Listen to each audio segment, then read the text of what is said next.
Alright, I am going to be putting together a personal finance public display ledger using just the process I have set up with Perplexity right now as a proof of concept for and a walkthrough example uh, without me walking through it. I'm just going to do it. I had an idea from the start. And I'm going to run with it. So that idea will probably be explained as I set up the description um, in the spaces I'm going to work in.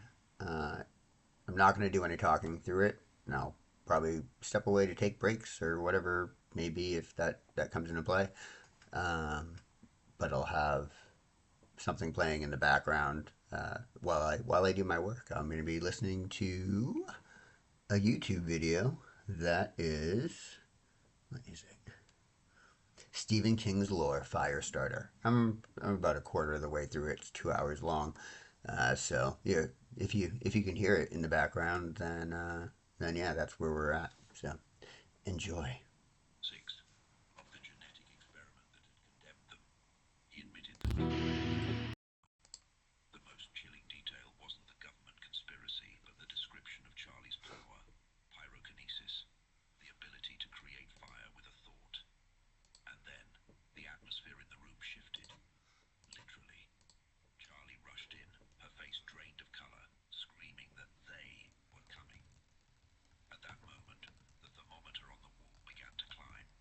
This is one of the most potent symbols in the lore of Firestarter. Charlie is a living emotional barometer. Her terror doesn't just manifest as tears, it manifests as thermal energy. The room grew stiflingly hot, the mercury rising past 90 degrees. It was the physical manifestation of impending violence. Irv Manders, seeing the thermometer, finally believed. The shop had arrived. A caravan of cars snaked up the long driveway, a funeral procession of grey steel.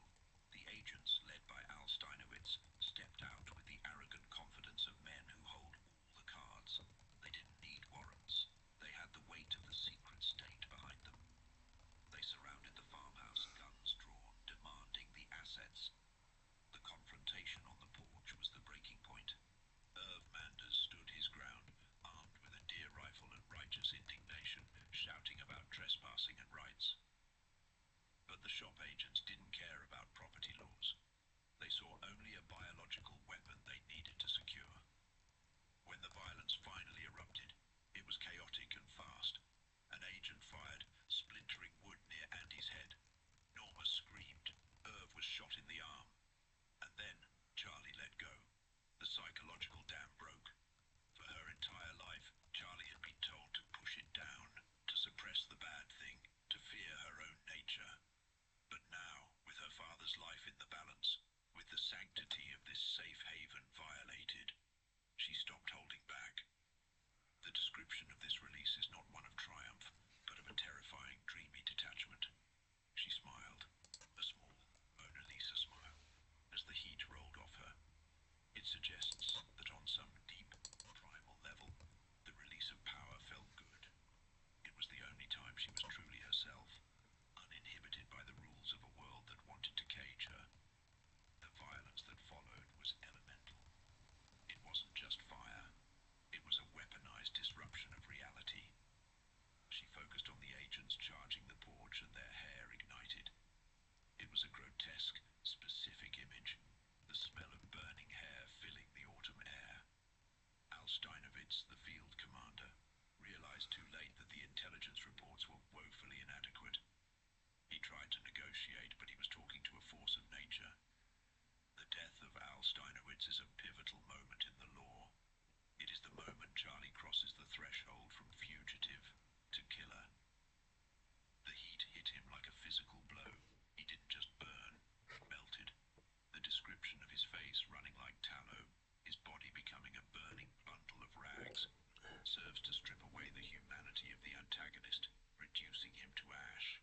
It is horrific, but in the context of the story, it is also a grim form of justice.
she woke up, the devastation was total. The shop agents were dead or fled, scattered into the woods like frightened animals. The house was an inferno. Irv Manders sat bleeding against the barn, watching his life's work turn to smoke. The reaction of Norma Manders is crucial to the thematic weight of the story. She didn't thank Charlie. She looked at the little girl with hard, shiny eyes and told Andy to take your monster and get away. It is a brutal line, but a deeply human one. To Norma, Charlie wasn't a superhero. She was a calamity. This rejection underscores the tragedy of the McGee's existence. They are toxic. No matter how good their intentions, they bring ruin to everyone they touch. They are cursed to be alone. Irv, however, remained the moral compass. Despite his wound, despite the loss of his farm, he gave Andy the keys to his old Willie's Jeep and directions to a hidden woods road. He recognized that while the destruction was terrible, the blame lay with the aggressors. He chose to aid the fugitives even as his world burned, a final act of defiance against the tyranny of the shop. You just bought stock in a growth industry, Andy told him, acknowledging that the shop would be back. But Irv accepted the cost. As Andy and Charlie fled into the dense woods, bouncing along an overgrown logging track, the narrative shifts to the wider implications of the disaster. The shop had suffered a catastrophic defeat. In Virginia, Cap Hollister, the head of the shop, received the scrambled reports with a mixture of disbelief and dread. This was a Bay of Pigs on American soil. The illusion of control was shattered. The assets had proven to be deadlier than the containment protocols could handle. This failure sets the stage for the entrance of the story's true antagonist. Not the bureaucratic Cap, but the predator, John Rainbird. Rainbird is one of King's most terrifying creations because he operates outside the conventional spectrum of morality. He is a giant, one-eyed Native American assassin who views death not as a job, but as a spiritual sacrament. While the chaos at the Manders farm was unfolding, Rainbird was in Washington, D.C., preparing to silence Dr. Wanless, the scientist who originally oversaw the Lot 6 experiments. The scene between Rainbird and Wanless is a masterclass in suspense. Rainbird is gentle, almost tender. He wakes the doctor, pinches his nose to keep him quiet, and demands a lecture on Charlie McGee. He wants to know everything. He isn't afraid of the girl's power, he is fascinated by it. He listens to Wanless's theories about the girl's potential to crack the earth in half, to destroy the world, and he doesn't recoil. He leans in. Rainbird's motivation is deeply nihilistic and voyeuristic. He is obsessed with the moment of death, the final exhalation of the soul. He watches his victims die with the intensity of an artist studying a subject, looking for the secret in their fading eyes. After extracting the information, he kills Wanless, pinching his nose and mouth shut, suffocating him with the patience of a spider wrapping a fly. He kisses the corpse, a gesture of bizarre intimacy. Rainbird's introduction changes the stakes completely. The shop agents at the farm were brutes with guns, motivated by orders and paychecks. Rainbird is motivated by a dark, philosophical curiosity.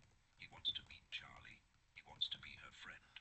And ultimately, he wants to be the one to usher her into the afterlife, to see what the death of a creature with such godlike power looks like.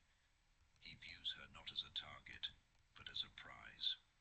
As the script closes, we leave the McGees temporarily safe, but utterly isolated. They have escaped the fire, but they are driving deeper into the wilderness, traumatized and exhausted. Charlie has vowed never to use her power again, a promise the listener knows she cannot keep. And in the shadows, the ultimate predator is picking up their scent, driven by a twisted love that is far more dangerous than the shop's hate. The inferno at the Manders farm was not the end. It was merely the signal fire that announced the true war had begun. The innocent child has been forced to become a destroyer, and the forces gathering against her are no longer just bureaucratic, They are elemental, spiritual, and hungry for the end of all things. The fugitive flame.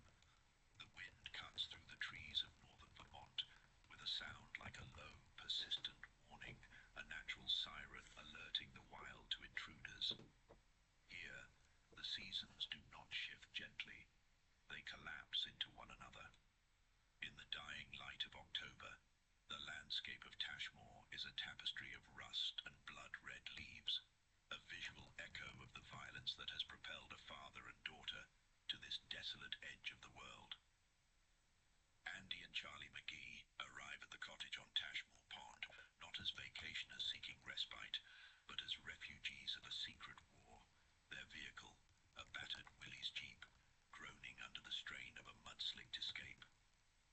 To understand the weight pressing down on Andy's shoulders, one must look beyond the physical exhaustion etched into his face, past the 2-day stubble and the hollowed-out eyes.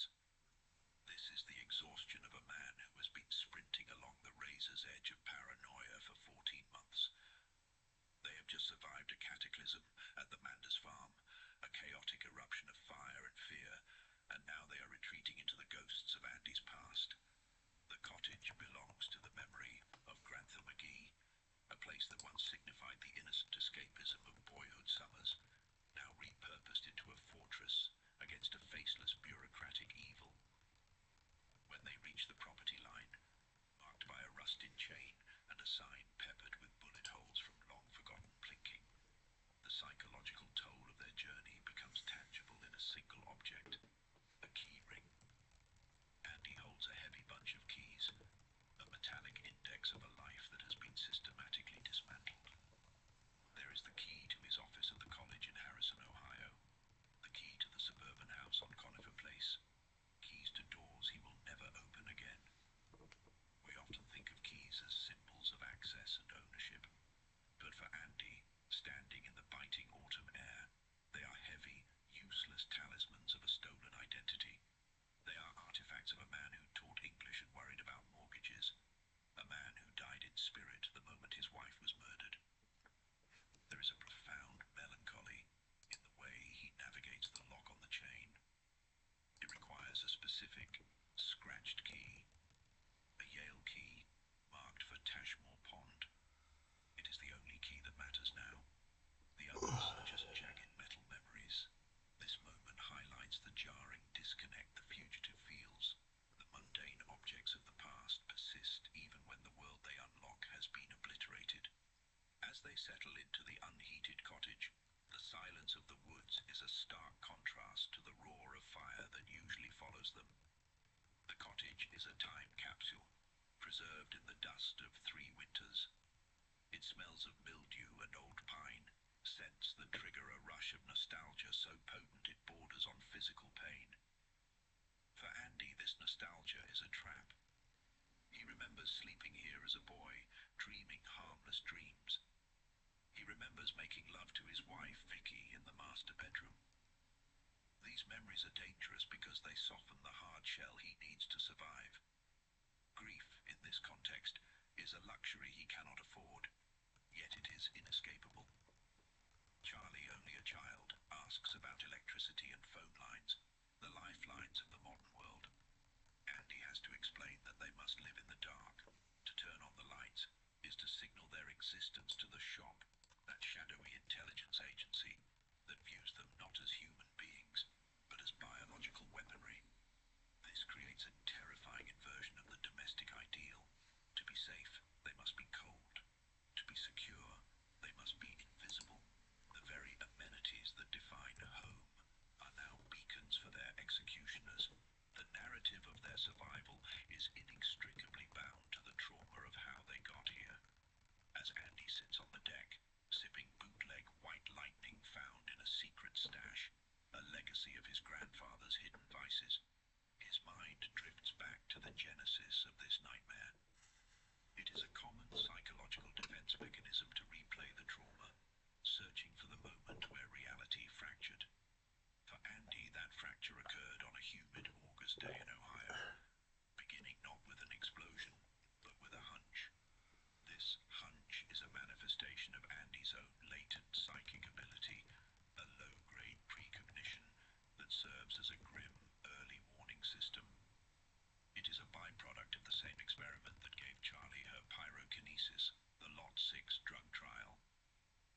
fascinating to note how the supernatural elements in this story are grounded in the physiological.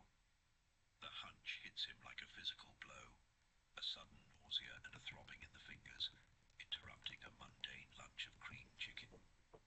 It is the body revolting against a future that has already happened. The journey back to his house in the suburbs of Harrison is a study in mounting dread. Suburbia is designed to project safety, the lawn sprinklers, the tricycles, the rhythmic quiet of a cul-de-sac. But for Andy, this veneer of safety makes the intrusion of violence all the more horrific.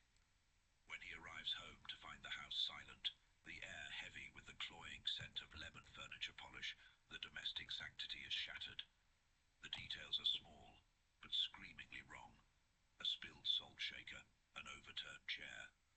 The discovery of Vicky is a moment of horror that defies easy description.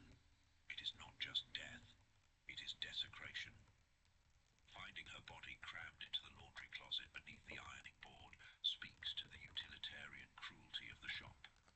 They didn't just kill her, they disposed of her like clutter.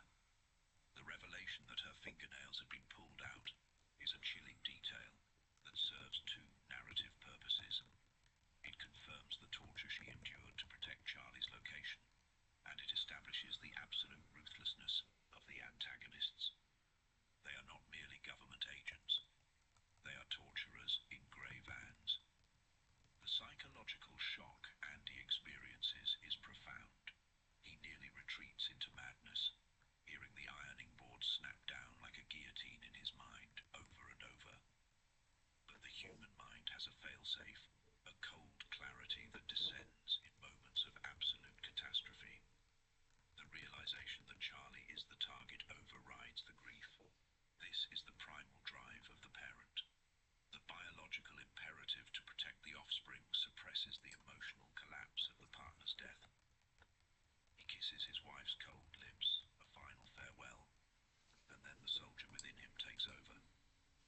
The subsequent chase to retrieve Charlie from the kidnappers is a masterclass in the mechanics of the push and his psychic power. The push is not a magic spell. It is a transaction of pain. To dominate another mind, Andy must pay a physical toll, represented by pinpoint hemorrhages in his brain, the pinprick hemorrhages that will eventually kill him if he overuses the ability. It is a power of diminishing returns. When he tracks the shop agents to a roadside rest area, we see the terrifying potential of his mind. The confrontation at the rest stop reveals the fragility of perceived reality. To the unsuspecting families eating picnics, the scene is merely an argument. But in the psychic spectrum, it is a battlefield.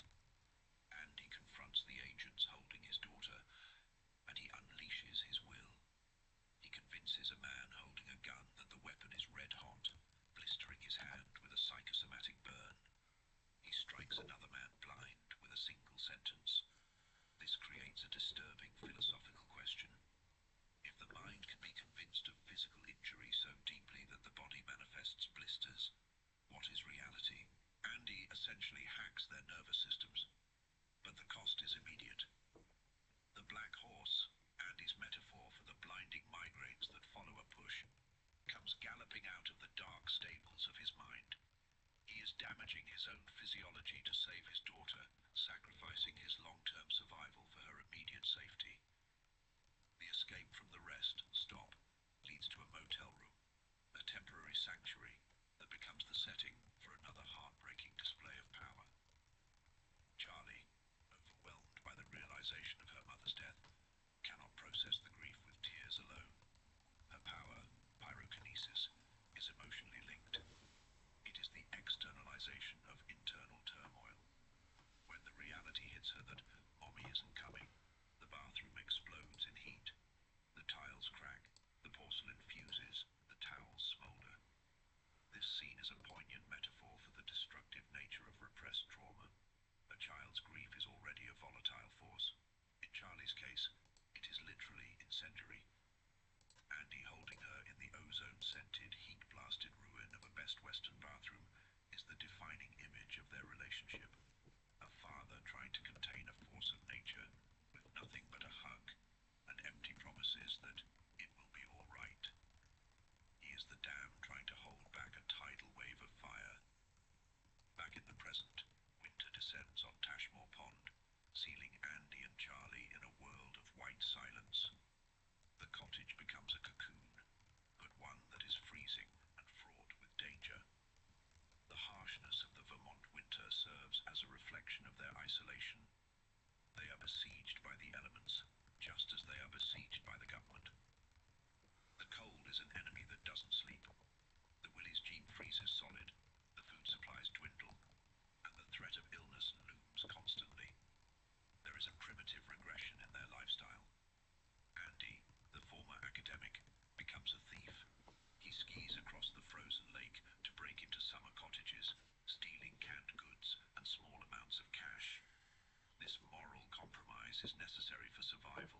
hormones begin to fluctuate, if her emotional landscape becomes the chaotic storm of adolescence, she could become a nuclear event. There is also the crushing guilt Andy carries regarding the salt, malt superstition of his ancestors, the idea that you can ward off bad luck. But luck has abandoned them. He realizes that keeping Charlie hidden is not a long-term solution. It is a slow death. The isolation is damaging her social development, making her a freak not just biologically, but socially. He begins to formulate a plan, a desperate gamble to use the one weapon the shop fears most, the truth. This leads to the tragic climax of their winter exile, the letter-writing campaign. Andy spends hours crafting detailed accounts of the Lot 6 experiment, the murder of Vicky, and the kidnapping attempts. He writes to major newspapers and senators, believing in the power of the press and the democratic system. It is a heartbreakingly naive hope. He assumes that the system is broken, but fixable, not realizing that the system is functioning exactly as it was designed, to protect itself. The act of mailing these letters is fraught with tension. Andy skis across the cracking ice of the lake, a perilous journey that mirrors the fragility of his plan. The physical danger of the thinning ice, the loud reports and groans of the shifting surface, parallels the shifting ground of his safety. When he drops the letters into the mailbox in the small town of Bradford, he feels a surge of relief, a belief that he has finally taken the offensive. He buys a birthday card for Charlie, a small gesture of normalcy in a life stripped of it. But the tragedy of Firestarter lies in the omnipotence of the antagonist. The shop is not just a group of men in a van. It is a pervasive, all-seeing eye. The scene where the letters are intercepted is one of the most chilling in the narrative because of its banality. The postman, Robert Everett, is a simple man doing his job. When he is stopped on the road by agents Jameson and Sadaka, the violation is total. The agents don't need to use violence. They use the weight of authority. They flash credentials and invoke national security, the magic words that dissolve civil liberties. When they slice open the mailbag on the side of the road, it is a visceral rape of privacy. They sift through the letters with the casual indifference of predators. The postman's reaction, a mix of fear, shame, and impotence, mirrors the reaction of the entire citizenry against the surveillance state. He knows it is wrong. He knows he has been robbed, but he is powerless to stop it. As Andy and Charlie sit in the cottage playing a card game by the light of a kerosene lamp, believing that their message is on its way to the New York Times, the audience knows the devastating truth. The letters are already on the desk of Cap Hollister, the head of the shop. The message in a bottle has been caught in the net before it even reached the ocean. This dramatic irony underscores the central theme of their existence. There is no exit. The illusion of safety they built in Grantha's cottage is just that, an illusion. The winter has bought them time, but it has not bought them freedom. The walls are closing in, and the silence of the Vermont woods is about to be broken again. The narrative of Andy and Charlie is a study in the claustrophobia of the hunted. Every decision Andy makes is calculated to buy one more day, one more hour. But the black horse of his own deteriorating brain and the relentless machinery of the shop ensure that the clock is always ticking louder than his heartbeat. The tragedy is that Andy is a man of logic trying to outmaneuver a monster that defies logic. He believes that if people just knew, the nightmare would end. But in the world of the shop, knowledge isn't power. It's a death sentence. As the ice on Tashmore Pond begins to rot with the coming spring, so too does their sanctuary. The seasons turn, indifferent to their plight. The protective spirit of Grantha McGee, the memories of a happier past, the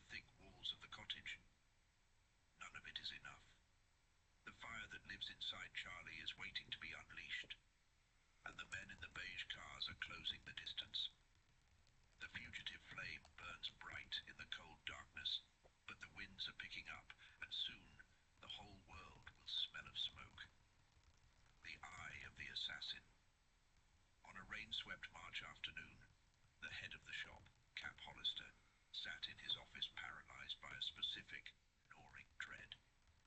It was the birthday of Charlie McGee, the fugitive child who had become the agency's white whale. But Cap's anxiety wasn't just about the elusive girl. It was about the man coming to visit him, John Rainbird. In the shadowy corridors of intelligence, Rainbird was less a man and more a force of nature, an ungovernable hitman who Cap suspected would eventually detonate, taking everyone around him into the abyss. Cap himself was eroding. The stress of the McGee operation, combined with the recent deaths of his wife and secretary, had carved deep fissures into his face.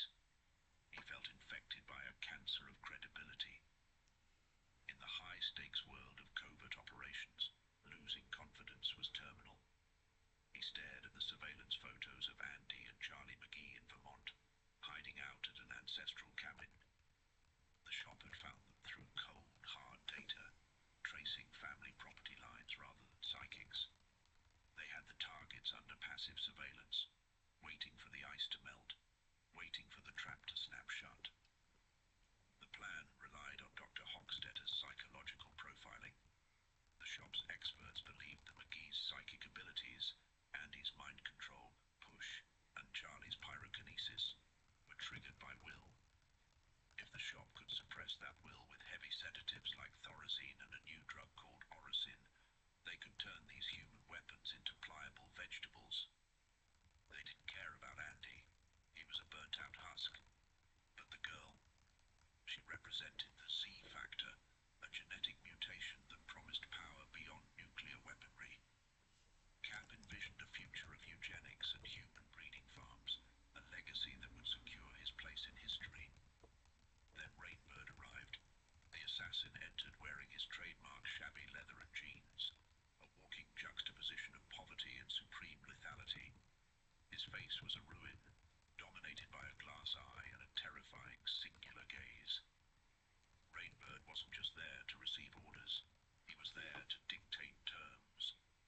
He revealed, with a predator's calm, that he had compromised the shop's computer systems.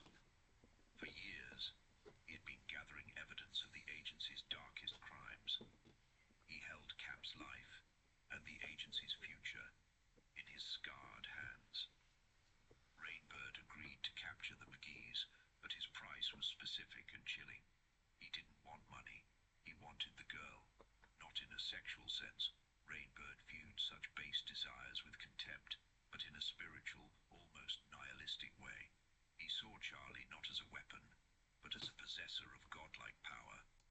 He wanted to befriend her, to study her, and eventually to be the one to dispose of her.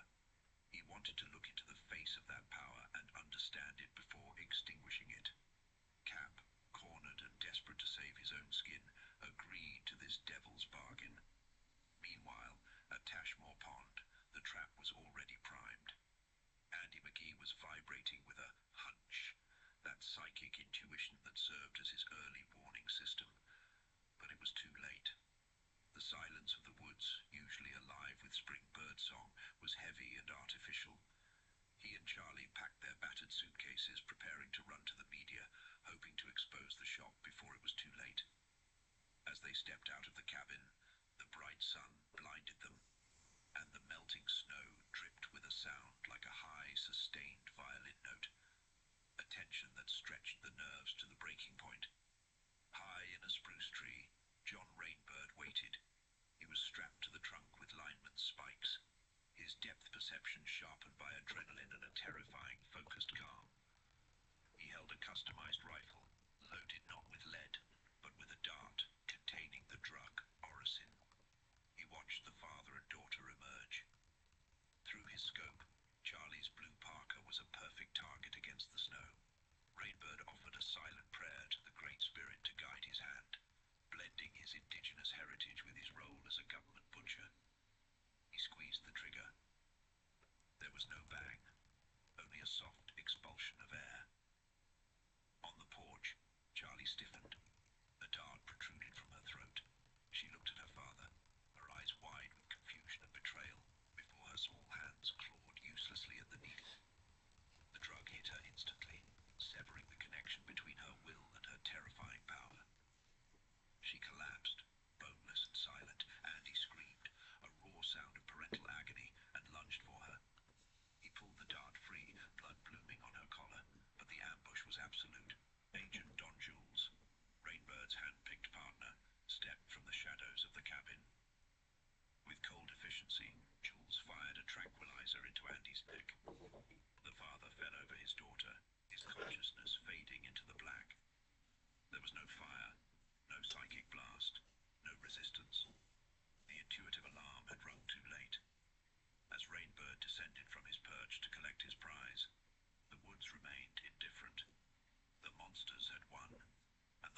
was closed.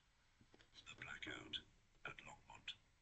To understand the catastrophe that was about to unfold, you have to look at the atmosphere. It wasn't just the political atmosphere of the shop, that clandestine government agency buried in the Virginia countryside. It was the physical weight of the air itself. It was August, the kind of sticky, suffocating summer month where the air hangs heavy enough to wear like a wet coat. For 10 days, the heat had been building, a pressure cooker waiting to blow. On August 19th, the sky finally decided to break. Thunderheads began to stack up like bruised mountains shortly after noon. But inside the Longmont compound, which disguised itself as a pair of elegant antebellum plantation homes across a manicured lawn, the staff was oblivious. The gardeners were cutting grass, the computer technicians were dreaming of horse riding, and Cap Hollister, the head of the operation, was eating a sandwich in climate-controlled ignorance. They assumed the storm was a bluff, but one man knew better. John Rainbird. To understand the horror of Firestarter, you have to understand Rainbird. He is perhaps one of the most terrifying antagonists because he doesn't look like a monster, at least not in the way you'd expect a government suit to look. He was a giant of a man, a Native American with a ruined face, the left side of it destroyed by a Claymore mine in Vietnam. He wore an eye patch, not for vanity, but for effect. Rainbird drove a rust bucket Thunderbird to work, parking in the lot reserved for the lowest level employees, the spear carriers. But this was theatre. Rainbird was a high-level assassin, a man with VIP clearance who drove a Cadillac in his off hours. He was playing a role. He dressed in the white uniform of a lowly orderly, pushing a broom, making himself invisible. In the rigid hierarchy of the shop, no one looks at the janitor.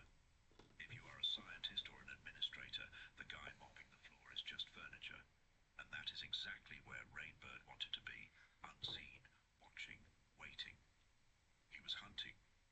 His prey was an 8-year-old girl named Charlie McGee. Rainbird viewed the situation with the cold, analytical mind of a master criminal. He had taken courses in everything from wiretapping to car theft, but his favorite study was safe cracking. He had learned from a master thief that safes are like people. There are tough ones and easy ones, but no impossible ones. You just have to find the right leverage. Charlie was a tough safe. The shop's doctors and psychiatrists were trying to brute force her.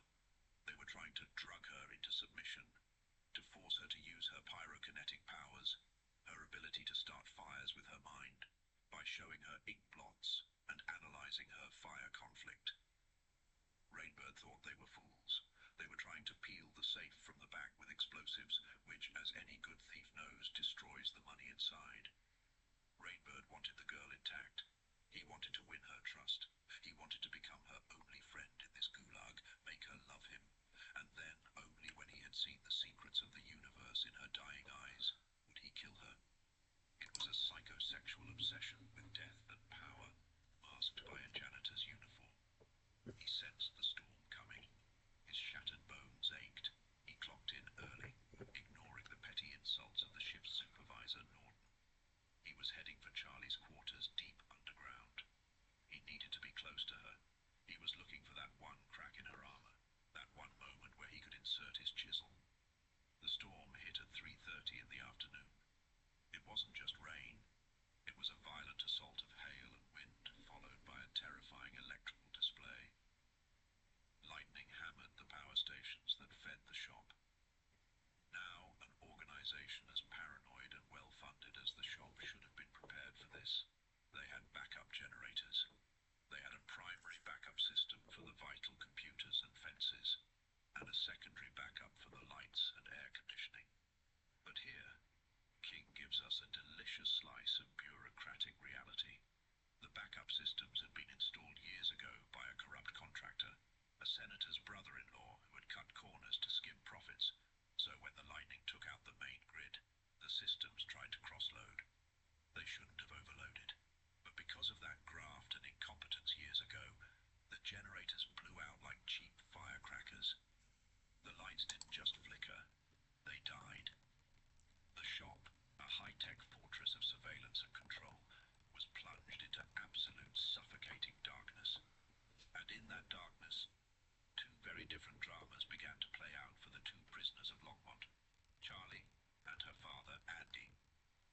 Let's look at Andy McGee first. For 5 months, Andy had been kept in a separate wing. He was a shadow of his former self. The shop had been systematically destroying his will. They kept him doped up on Thorazine, a heavy antipsychotic that kept him in a chemically induced fog. Andy had gained weight, ballooning up to nearly 200 pounds. He spent his days in a lethargic haze, watching religious televangelists on the PTL club, fascinated by the strange, outdated hairstyles of the faithful. He was a broken man, or at least he believed he was. He had a power of his own, the push. It was a form of mind control, a telepathic suggestion that could force people to do what he wanted. But the shop had convinced him, and he had convinced himself, that the power was gone, burnt out. Whenever they tested him, forcing him to try and make someone drink ink or do something foolish, nothing happened. He believed he was empty. When the blackout hit, Andy was in his chair, waiting for his next dose of Thorazine. The darkness that fell wasn't just an absence of light, it was a physical weight. It was the living dark of childhood nightmares. Andy panicked. The withdrawal from the drug was already starting to itch at his nervous system, and the sensory deprivation sent him spiraling. He wasn't a hero in that moment. He was a terrified addict. He tried to move, to find a ginger ale, and ended up crashing into furniture, barking his shins, knocking over lamps. He screamed for help, but the electronic locks had sealed the doors. He was trapped in a black box. He crawled around on the floor, weeping, convinced the facility was on fire and that he had been left to burn. It's a pathetic image, and purposefully so. We need to see how low Andy has sunk to understand the climb he's about to make. He ended up huddled against the refrigerator, sitting in a puddle of spilled ginger ale, shaking in the dark. But then, something happened. A signal cut through the panic. He had a hunch, a sudden, violent intuition that Charlie was in danger. Now, Andy hadn't had one of these flashes since before his wife was murdered. He thought that part of his brain was dead, but the image of Charlie was so clear, so urgent, that it snapped him out of his self-pity. He realized that while he was cowering about the dark, his daughter was somewhere in this same blackness, alone. The panic receded, replaced by a strange clarity. He managed to clean himself up in the dark, finding fresh clothes by touch. He sat on his bed, the craving for the drug warring with this new, sharp anxiety for his child. He drifted into sleep, and this is where the psychological landscape shifts. He had a dream. In the dream, he was wandering through a deserted, ruined version of the shop. He was carrying a heavy box marked with a skull and crossbones. He didn't know what it was, only that he had to get rid of it. He was guided by a memory. Mrs. Gurney. Mrs. Gurney was a woman from his past, a client he had helped when he was running a weight loss clinic. He had used his push to give her subconscious nudges, helping her overcome her food addiction not with force, but with gentle mental reprogramming. She had been a success story. In the dream, she appeared to help him carry this heavy, toxic box to a disposal chute. He dumped the box, but it wasn't poison inside. It was thousands of blue Thorazine pills. When Andy woke up in the dark, he had a headache. But not just any headache. It was the headache. The chromium-bright, splitting pain that only came when he used the push. He realized with a jolt of terrifying clarity, he had pushed himself. While he slept, his subconscious, the muscle that moves the world, had done what his conscious mind couldn't. It had reprogrammed his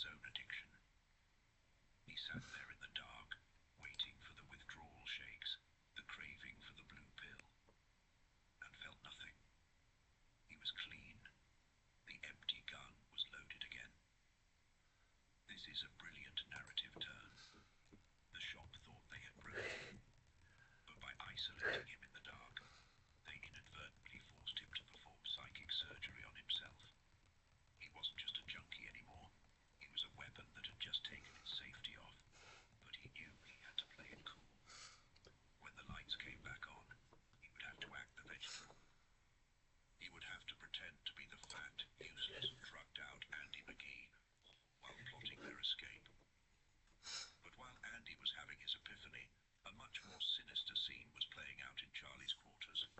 This is the emotional core of the blackout. Rainbird had been in Charlie's room pretending to clean when the power died. Charlie was sitting in the bathroom, the only place she felt a semblance of privacy. She was a lonely, frightened child.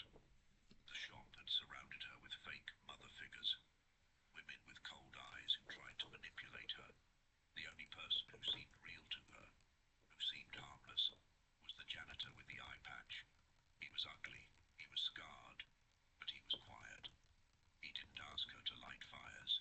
He just mopped the floor and talked about his bowling scores. When the lights went out, the electronic locks on the bathroom door jammed, just like the main doors. Rainbird was trapped in the apartment with her, and Rainbird, the master actor, seized the moment. He knew Charlie was scared, but he also knew that if he acted scared, she would instinctively try to comfort him. It's a twisted exploitation of a child's natural empathy. From the darkness of the living room, Rainbird began to whimper. He knocked over furniture on purpose. He cried out, "I can't stand the dark. Let me out." Charlie, overcoming her own fear, came out of the bathroom to find him. She found the giant man cowering on the floor. She took his hand, and then Rainbird spun the web. He told her a story. He told her about Vietnam. He mixed truth with lies to create a perfect emotional hook. He told her about being captured by the Viet Cong, about being thrown into a spider-infested hole in the ground for months, buried in total darkness. He told her that the dark terrified him because it brought him back to that hole, back to the torture. It was a brilliant, predatory lie. It mirrored Charlie's own situation, a prisoner held by cruel men, trapped in a place she couldn't escape. She felt an immediate, profound kinship with him. He wasn't a jailer. He was a fellow victim. In the pitch black, holding the hand of the man who planned to kill her, Charlie opened up. She poured her heart out. She told him about her father, about the men she had accidentally killed with her fire, about her guilt, about her refusal to ever light a fire again because it felt too good, like a living thing she couldn't control. Rainbird listened, and in his mind, he was smiling. He was the safecracker who had finally heard the tumblers click. He had found the leverage. She wasn't holding back because she couldn't do it. She was holding back because she was afraid of enjoying it. She was afraid of the bad thing inside her. He realized something else too. He actually liked her. In a sick, distorted way, he admired her strength. He felt that they were two of a kind, monsters created by circumstances, freaks in a world of normal people. This made his resolve to kill her even stronger. It wasn't just a job anymore. It was a destiny. He wanted to be the one to usher her into the afterlife, to share that final, intimate moment of death. He manipulated her perfectly. He made her promise not to tell the doctors that he had cracked in the dark, forging a secret conspiracy between them. He promised to try and get a message to her father. He became her confidant, her daddy substitute. When the lights finally flickered back on after 7 hours, the dynamic of the entire book had shifted. Andy McGee sat in his room, the headache fading, his mind sharp and clear, pretending to be a drooling idiot while he formulated a plan to burn the place down. And in the other room, Charlie McGee lay asleep, tucked in by a monster she now trusted with her life. Rainbird had successfully embedded himself in her psyche. He had the keys to the ultimate weapon. The blackout was the catalyst. It stripped away the shop's technological control and left the characters naked in the dark. It broke Andy's chains and welded new ones onto Charlie. As Rainbird left Charlie's room, he ran into Dr. Hochstetter, the lead scientist. Hochstetter was flustered by the power outage. Rainbird, dropping his simple janitor persona for a split second, grabbed the doctor by the lapels and shoved him against the wall. He whispered a threat that if Hochstetter ever treated him like a subordinate again, he would cut him into pieces. It was a reminder that the real power in Longmont wasn't the men in lab coats or the men in the administrative offices. The real power was the man with the eye patch, the predator who had just secured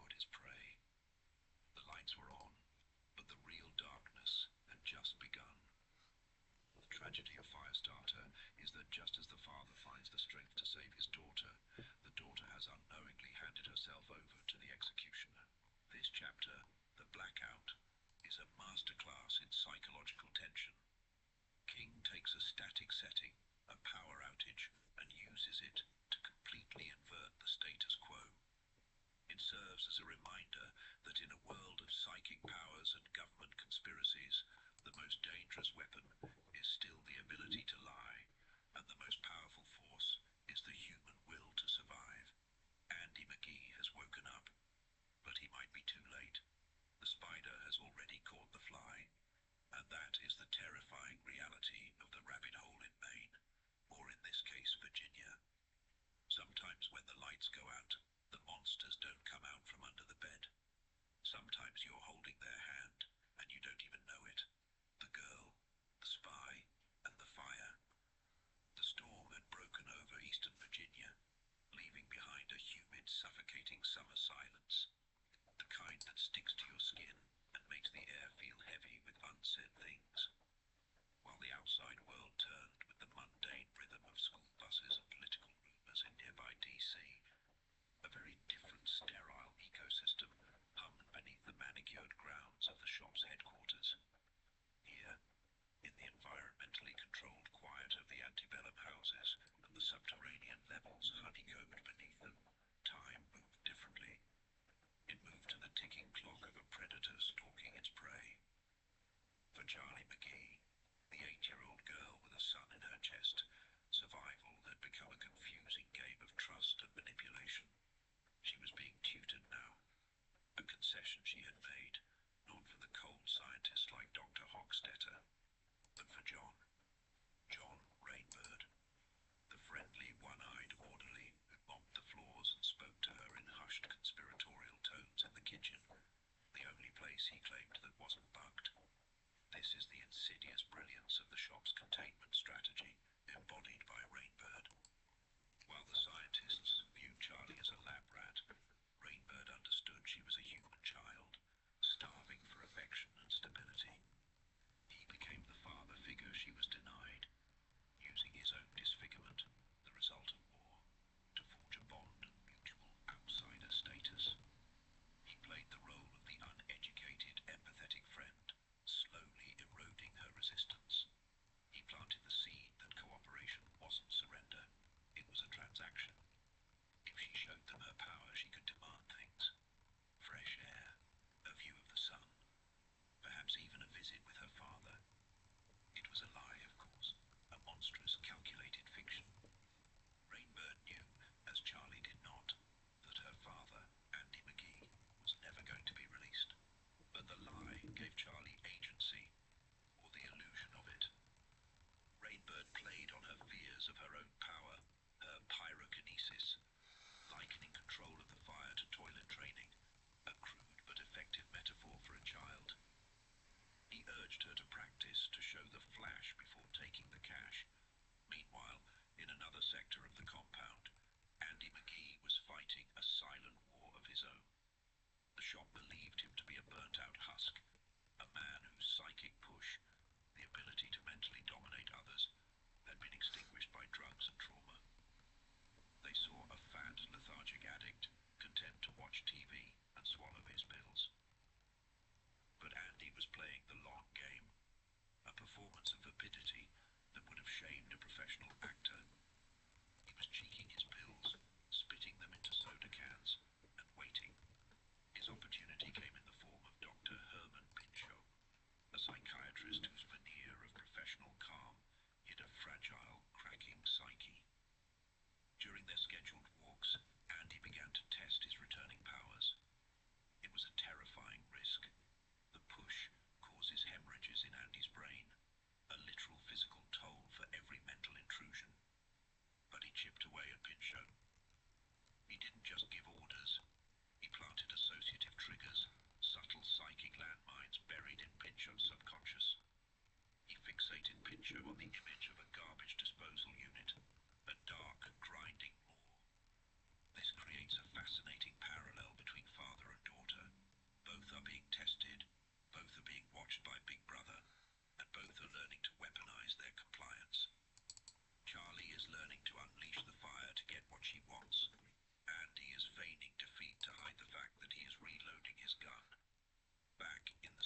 satisfied smile.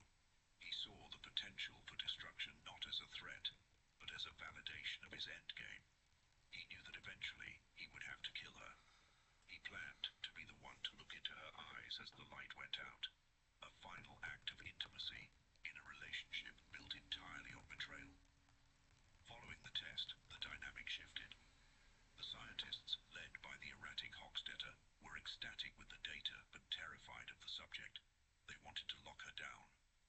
Rainbird, however, intervened. He argued for the carrot. They had to keep her happy, to keep her cooperative. The reward was freedom, of a sort. Charlie was allowed to visit the stables. There, she met Necromancer, a black gelding. For Charlie, this was a transcendent experience.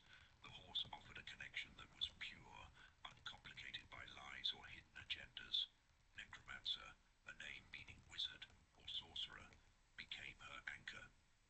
But even here, Rainbird was present, using her love for the animal to tighten the leash.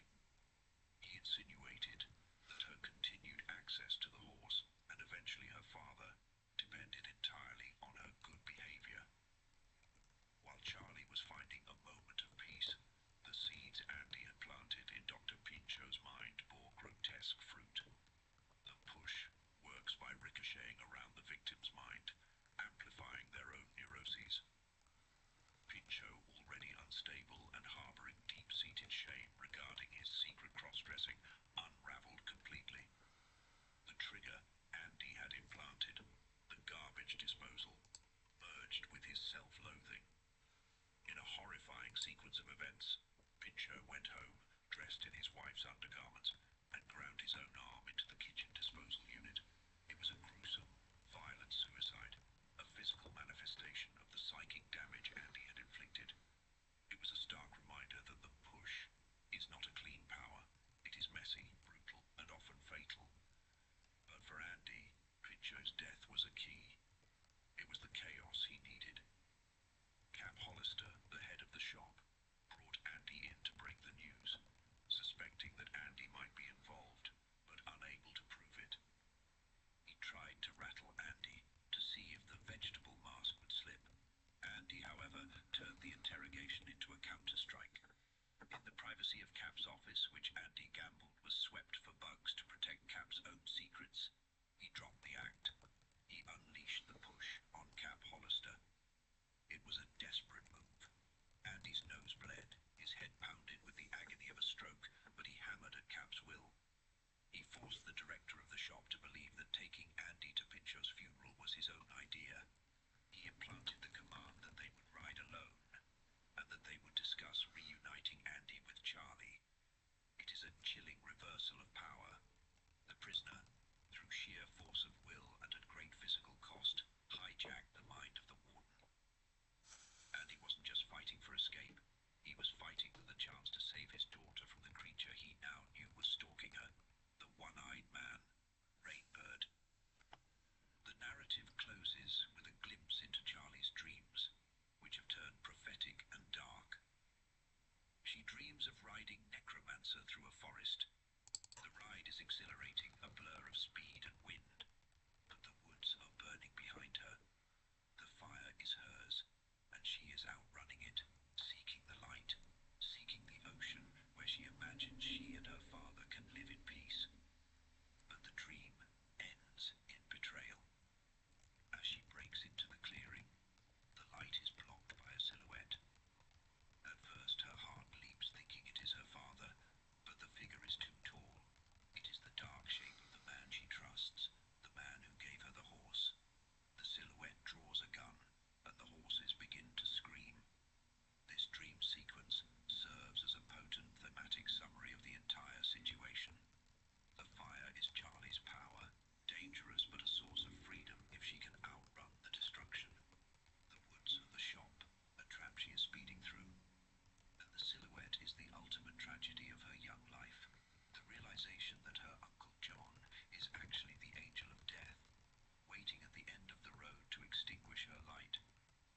As she wakes, shivering and cold, hugging the memory of the horse, the viewer is left with a profound sense of dread. The board is set, the pieces are moving, the fire has been lit, the mental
temperature remains normal.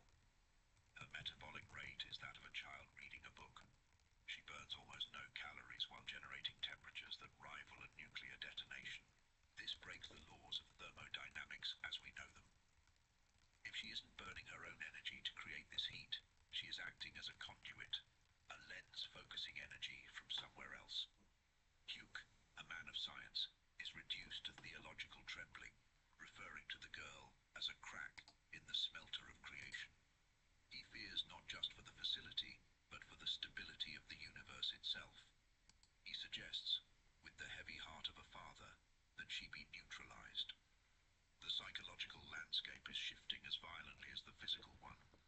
Charlie is no longer a passive victim. The tests have stripped away her inhibitions, turning a crude sledgehammer of power into a surgical knife of fire. When Hochstetter enters her room, he finds the dynamic has inverted. He is the captor, yet he is the one sweating with fear. Charlie demands to see her father, Andy. When Hochstetter tries to distract her with promises of amusement parks, the room heats up, a silent, lethal threat. She knows now that she can destroy them. She knows that the only thing keeping them alive is her own restraint. But Charlie is still a child, and beneath the power lies a deep, aching loneliness. She feels the walls closing in. She has been manipulated by John Rainbird, the shop's enigmatic assassin, who poses as a friendly orderly. Rainbird has groomed her, gaining her trust to ensure her cooperation. Yet Charlie's instinct for survival is sharpening. She needs her father, not just for comfort, but for moral guidance. She is terrified that she is losing the ability to stop, that the fire is becoming a game she can no longer quit. Meanwhile, the narrative shifts to Andy McGee, who is trapped in his own psychological horror story. He attends the funeral of Herman Pinchot, the shop administrator who committed suicide, a gruesome death caused by the ricochet effect of Andy's mental domination powers. This is the dark cost of the push.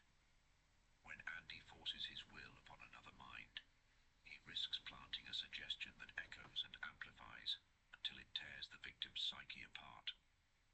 At the funeral, amidst the rain and the hollow platitudes of the shop's director, Captain Hollister, known as Cap, Andy decides to make his move. He is physically weak, his brain damaged by the drugs and the strain of his power, but he has no choice. He sits in the car with Cap and initiates the push. This scene is a masterclass in tension. Andy is rewriting Cap's reality in real time. He commands Cap to arrange a flight to Hawaii for the following Wednesday, but with a detour to an Air Force base where they can escape. He forces Cap to agree to bring Charlie along. The strain on Andy is immense. It causes pinpoint hemorrhages in his brain, a physical manifestation of the psychic toll. But the effect on Cap is even more disturbing. The human mind is not meant to be overridden. As the push takes hold, Cap's consciousness begins to fracture. He develops strange, obsessive fixations, specifically involving golf and snakes. These are the glitches in the programming, the mental scar tissue forming around the alien commands Andy has inserted. Cap becomes a man possessed, functioning outwardly as the head of a shadowy agency, while internally battling a surreal waking nightmare where golf clubs transform into vipers. Cap, now a puppet of Andy's will, visits Charlie. He delivers the crucial component of the endgame, a note from Andy. The scene is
inevitable confrontation.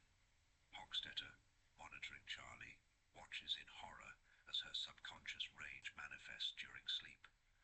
The water in her toilet bowl boils simply because she is near it. The heat in her room fluctuates with her dreams. The monster is pacing in its cage, and the cage is getting hot. Enter John Rainbird. He is perhaps one of the most complex and chilling antagonists in literature. He is not merely a government thug, he is a philosopher of death. He visits Charlie and instantly senses the change in her. The warmth is gone, replaced by a cold, guarded wall. Rainbird's predatory instincts flare. He knows something has shifted. Rainbird begins to investigate, and here we see his intellect at work. He reviews the surveillance tapes of Cap's visit to Charlie. He spots the anomalies, the strange pauses, the passing of the... All right, I'm gonna go ahead and pause here for an extended period of time since I got that whole first part taken care of. All that's left is setting up the actual back end. It's all set up. It just needs to confirm that it matches up. If there's any discrepancies into what the user's putting in on the front end, uh, we'll make sure that it's caught when the design of the back end and the expectations are aligned.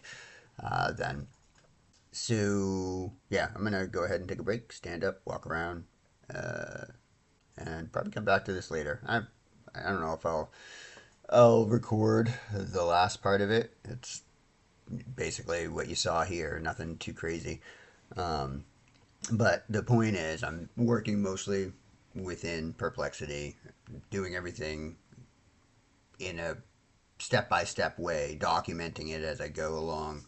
And that just helps for me later on. And the process of doing it, you get better at doing it as you go. Um, I can look at my prompts here, and this could be a difference in the language models in general, the progression of what's been available. But my prompts here are you can see are not anything more than just a conversation.